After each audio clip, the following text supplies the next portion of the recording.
Hi, everyone. Today I'd like to talk to you about Sodom and Gomorrah and Abraham and Lot. And I'm starting here in the book of Genesis, chapter 18. And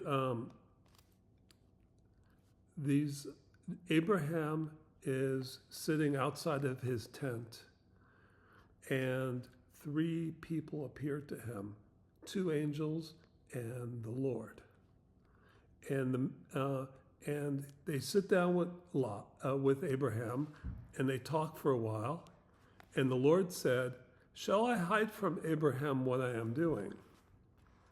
And he tells them that he's going to Sodom and Gomorrah to destroy them because their sin is very grave. And then Abraham intercedes for Lot, and he says, if there's 50 righteous people, will you destroy the city?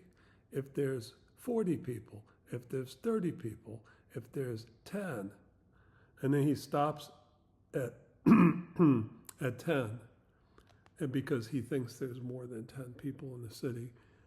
Turns out there's not. But then the angels go to Sodom, and they take Lot and they tell him, yeah, you must leave. Come out and grab our hand. And Lot kind of tarries. He's not quick to go, and so they said to him, take them out of this place. And so Lot went out and spoke to his sons-in-law who had married his daughters and said, get up, get out of this place, for the Lord will destroy this city. But to his sons-in-law, he seemed to be joking.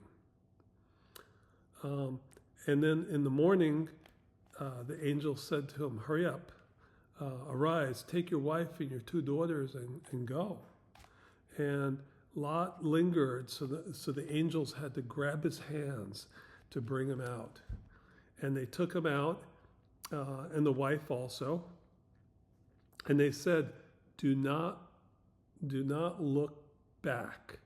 And if you do, you would be turned into a pillar of salt.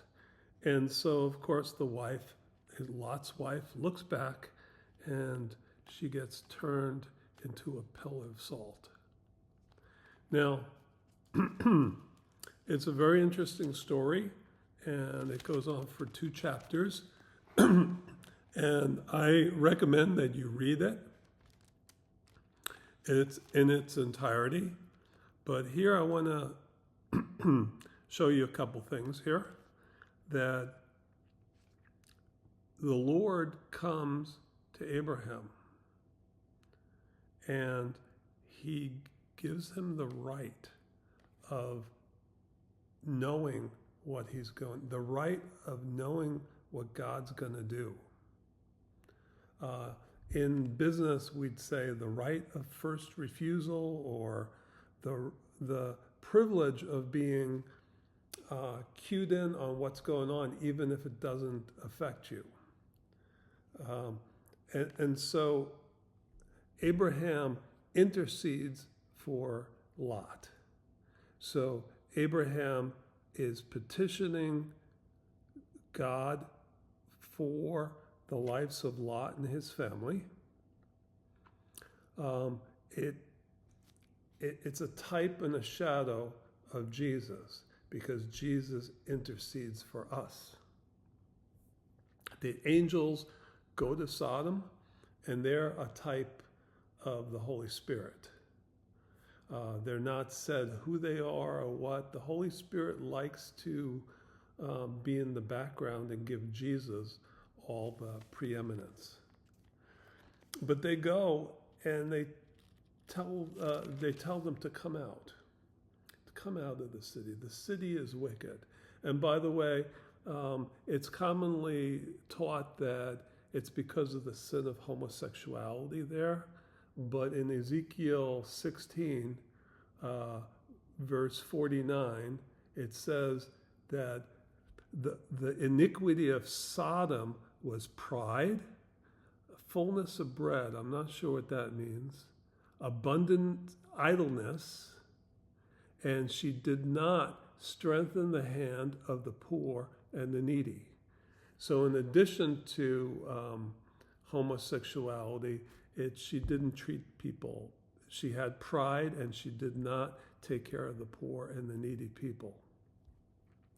But anyhow, this is a story that is for us today, because we live in a world that is condemned already. The angels are fixing to bring it down. And when I say angels, I include devils who are fallen angels. They're here and they're bringing it down. They want to destroy all of us. And God is sending his people and saying, come out, come out. And the sons-in-law, they just laughed. They like, ha ha, yeah, I don't believe that. Pour me another beer. Let's have another beer, and just ignore this warning. And his daughters kind of listened, and that was kind of interesting. The daughters didn't listen to the husbands, but they listened to their father, which is an interesting idea. And his wife, she probably didn't want to go either, but she listened to Lot. And anyhow, that's what's happening now, is we're telling people about Jesus. We're telling them they need to turn from evil and turn towards good. They need to forsake all the bad things and acknowledge that Jesus is the Son of God, the rightful heir of the universe. They need to acknowledge this. They need to do this, and they're not. And the angels are saying, there's not that much time left. Come, come. And they pull him out just before wrath falls on the city. Now, if that's not a message for today, send me your comments. But think about these things. And also, don't be like Lot's wife. She came out, but then she looked back. She missed Sodom. She loved being good, but she also had tender feelings for all the evil things that she used to do. Don't be like that.